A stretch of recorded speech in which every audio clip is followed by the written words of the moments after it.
Welcome back to Homesteading with the Zimmermans, where each week we give you another episode of what's happening here on our Northeast Iowa 21-acre homestead. My husband Alvin and I have been married for 25 years and we have 7 children.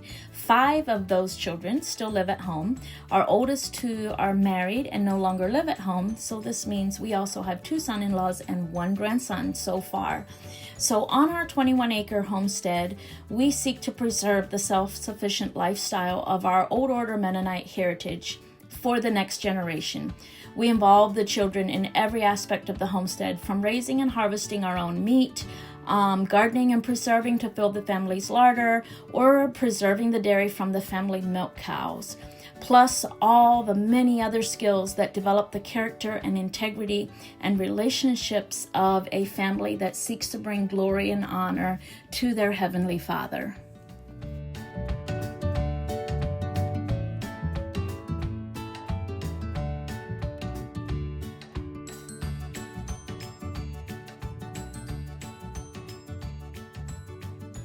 Hello, YouTube family. I am, as they say, back in the saddle.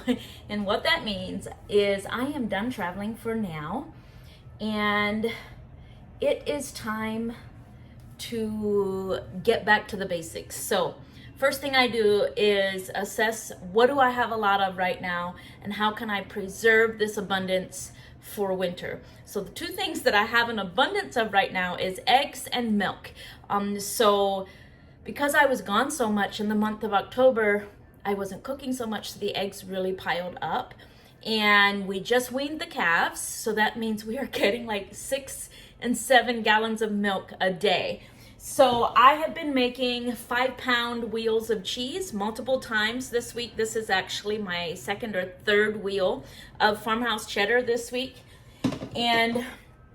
But another quick way to use up my milk is to make a soft cheese. Anyway, so today I am going to be making a whole bunch of breakfast burritos for the freezer.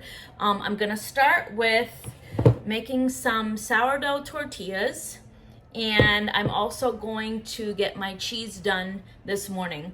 And I'm just gonna make like a soft farmer's cheese. Instead of using an aged cheese that I shred, I am just going to make a soft farmer's cheese to add to my tortillas. I'm going to add sausage. We have a lot of pork sausage.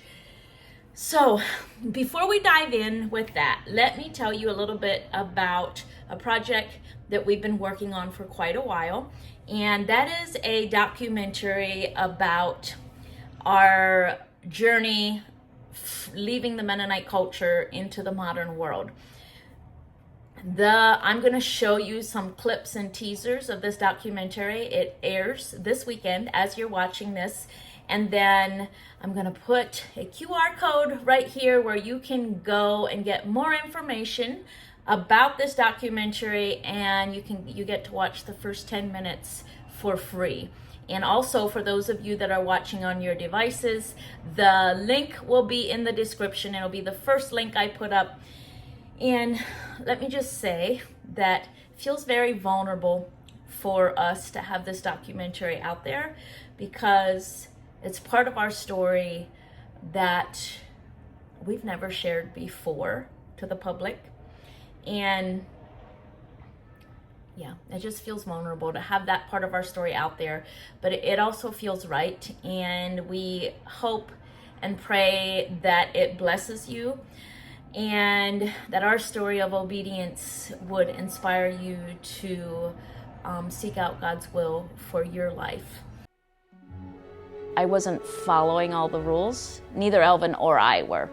When the leadership shows up at your door and accuses you of being in danger of becoming excommunicated, when you know that what you did wasn't sinful, a disconnect starts to happen. The presence of the Lord was drawing us. It's like we were dying of thirst. It's like we were drawn towards this rushing river that would quench our thirst for all of eternity. As the church leadership is reading off all the list of rules, I had this vision of Jesus walking into the church house, and he looked at me and told me to follow him. We started thinking of our families and how devastated they were going to be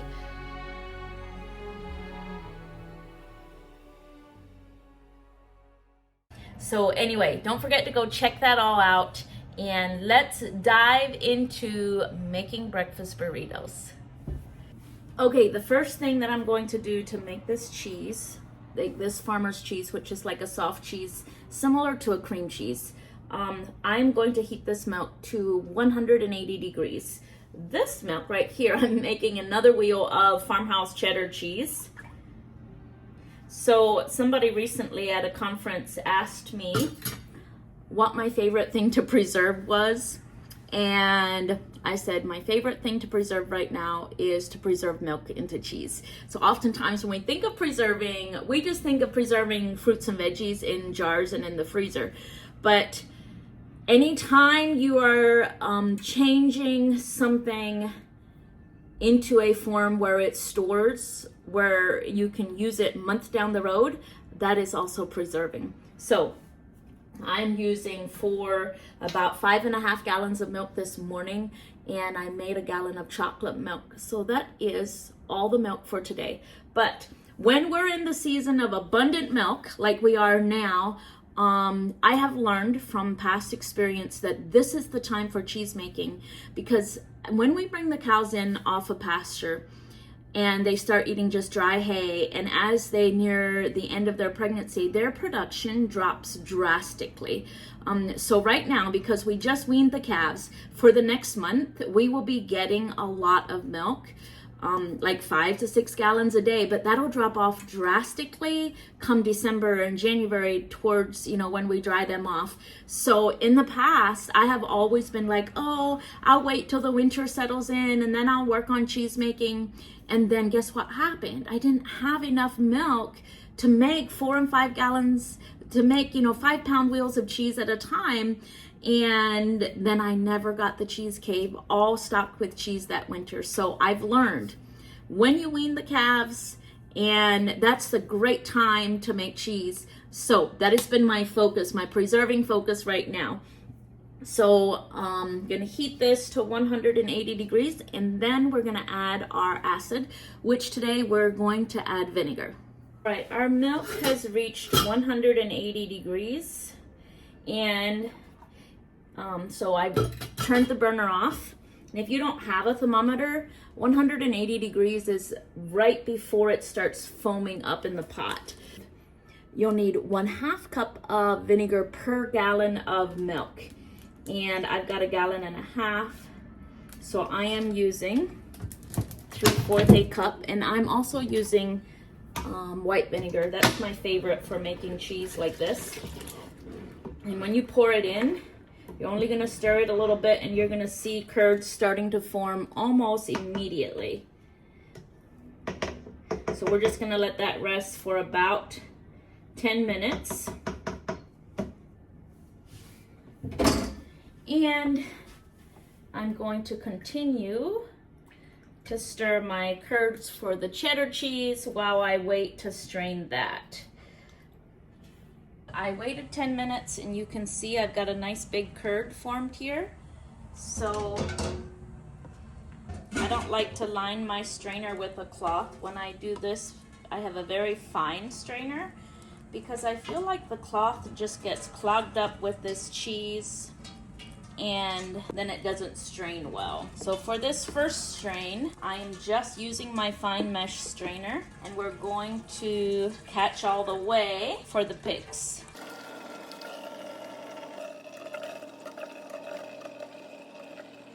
Okay, so now we're just gonna let this sit and strain. You can let it strain anywhere from 5 to 30 minutes, depending on how dry or how crumbly or moist you want your curds. So I'm just gonna set this aside because it's time for me to work on my cheddar cheese.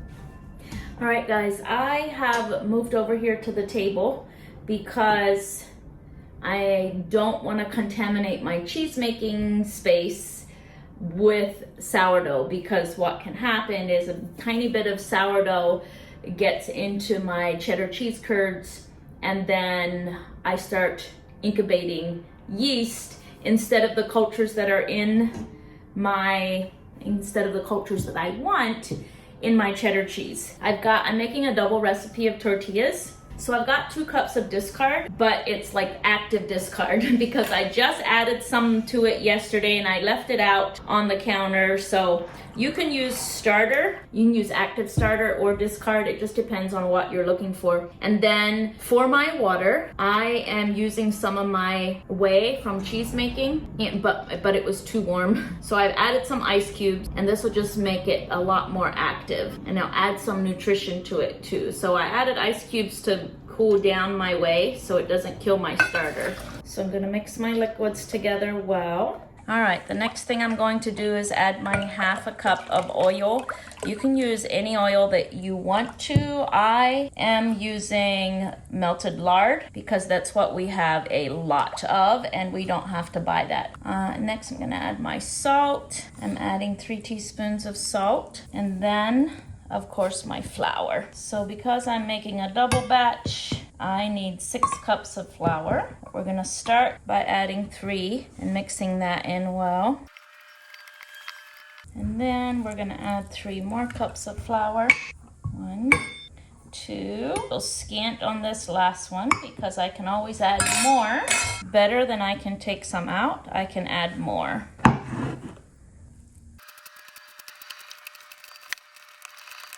All right, we've got our tortilla dough. So now we've got our tortilla dough. All right, so now Winston came over again, so his mom can do some more painting, and we're gonna get this cheese ready. We gotta mix some salt into it. Let's start with 1 teaspoon, and we're gonna mix it up just like we did the cheddar cheese yesterday.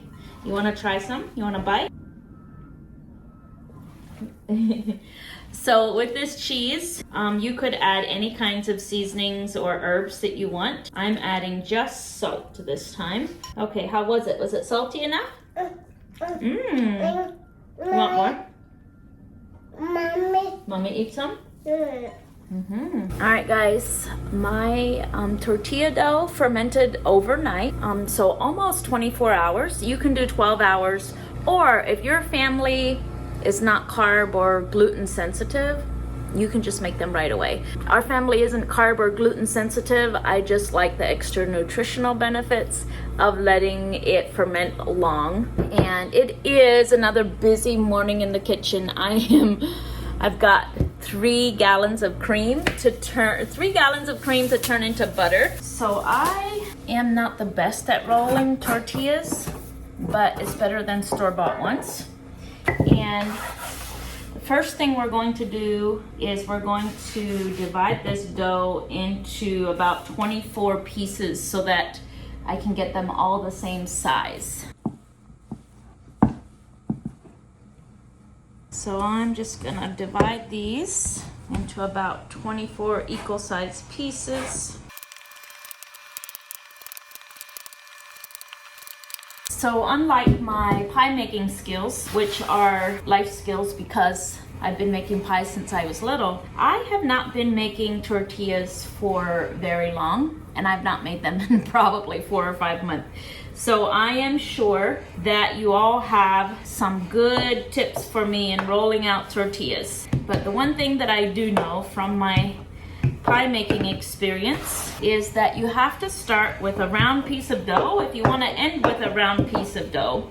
And then the other thing that I know is that the best way to get a non-round tortilla is to make sure it sticks. So plenty of flour, because you don't want it to stick to your rolling surface.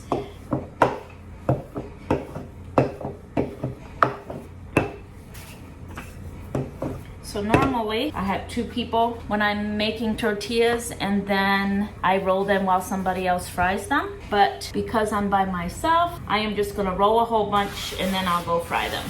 So this first one, not exactly round, not bad for my first one in about 4 or 5 months. Also, I'm wishing I had made my dough globs a little bigger so that I can make bigger burritos, but we'll see. Okay, starting with a round piece of dough. As soon as it starts sticking, you gotta get more flour there.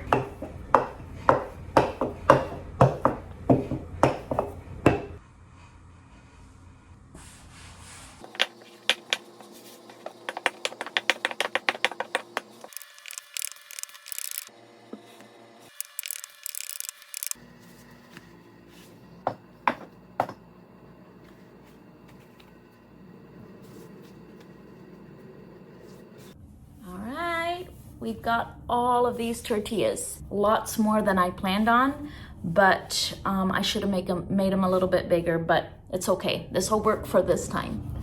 Guys, I've got my cast irons hot, and I am going to start making tortillas. When we do this in the summertime, we do it outside on the Blackstone. But we've got hot cast irons, not a lot of grease, just a tiny bit of grease.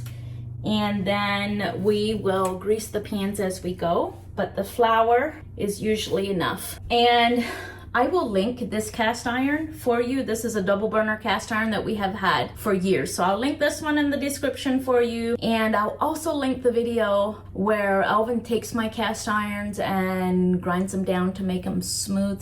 And can you see this? Look how pretty that is. I love it.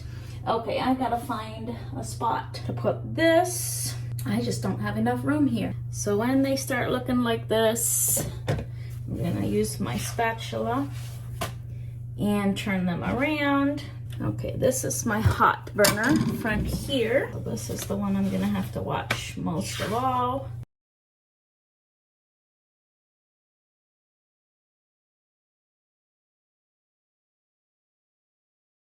All right, friends, so here is all our tortillas that we made, a nice big stack.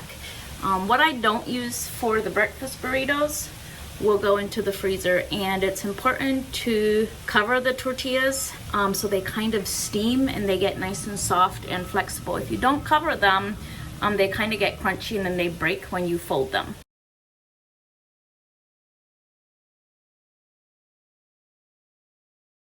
All right, I know we've got a lot going on in this kitchen this morning, and it's okay. We will clean up when we are done. So I'm gonna get my eggs ready.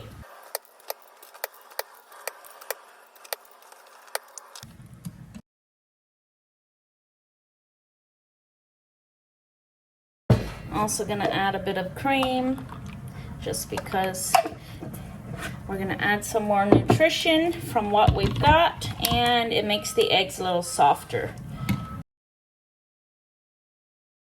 All right, here's your tip. You've gotta have a well-greased, very hot cast iron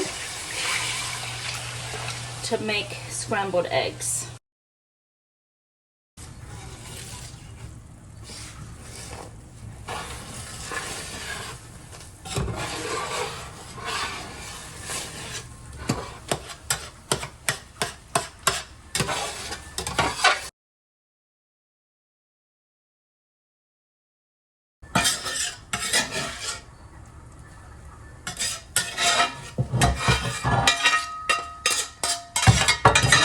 So I'm gonna mix all the scrambled eggs and sausage together instead of trying to divide it evenly in each burrito. Okay, here's another very important step when you're making eggs in your cast iron, or when you're making scrambled eggs in general. Don't salt them until they're all done, because if you salt them before you make them, it breaks down the structure of the egg and then they stick to your pan. Anyway, I'm just using lots of salt and lots of black pepper and the appropriate amount of salt. That's one of the things that I've learned is when you have quality ingredients like good sausage, pasture-raised eggs, tortillas that are, long fermented, sourdough tortillas that are long fermented, made with good animal fats, salt and pepper is really all that we need, because the flavor of your actual whole foods is so well-rounded. You don't need a lot of flavoring to cover up the flavor of cheaper ingredients. Just gonna taste a little bit of this. Yep, that's good. Salt and pepper, and we are ready to fill our tortillas. All right, guys, we've got all of our eggs and sausage. We've got the cheese that we made, and we've got our tortillas. So let's get started putting together as many breakfast burritos as we can, and then I am going to lay aside the ones that don't turn out real well, and we will allow the kids to eat those for lunch when they come home from school. So this one's pretty small, and no need to skimp on the cheese. We've got plenty of this cheese. Okay, one of the reasons I'm gonna try and see what it works like to use parchment paper is because when I was using plastic wrap, when the family heats these, they usually have access to a microwave or a toaster oven, and it was very inconvenient for them to have to take them out of the plastic wrap to heat them. If I put them in parchment paper like this, they can heat them right here in the parchment paper. So that will make things a whole lot more convenient for them, and I feel better about using parchment paper, even though it's more expensive, than I do about using plastic wrap.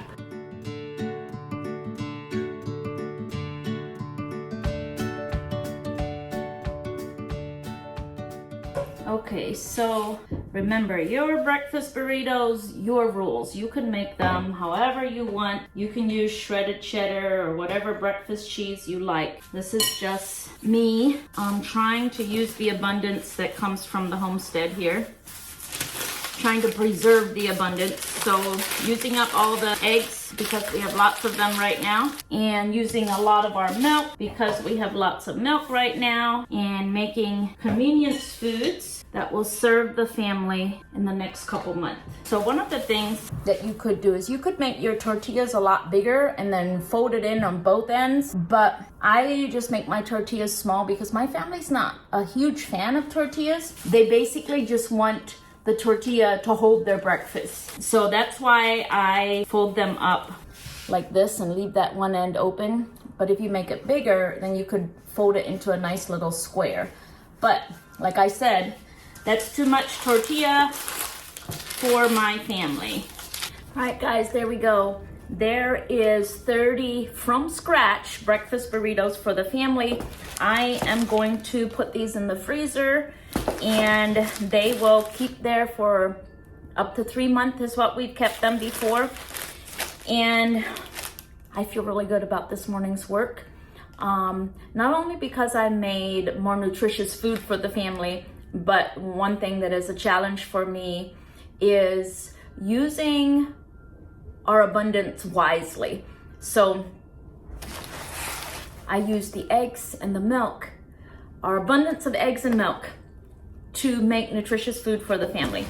And what I'm trying to say is I like to grow things and care for the animals, all of that, but then utilizing the abundance takes a little more discipline. So I feel the dopamine high of a job well done because I utilized eggs and milk that we had an abundance of. There's a little bit of cheese left, and guess what?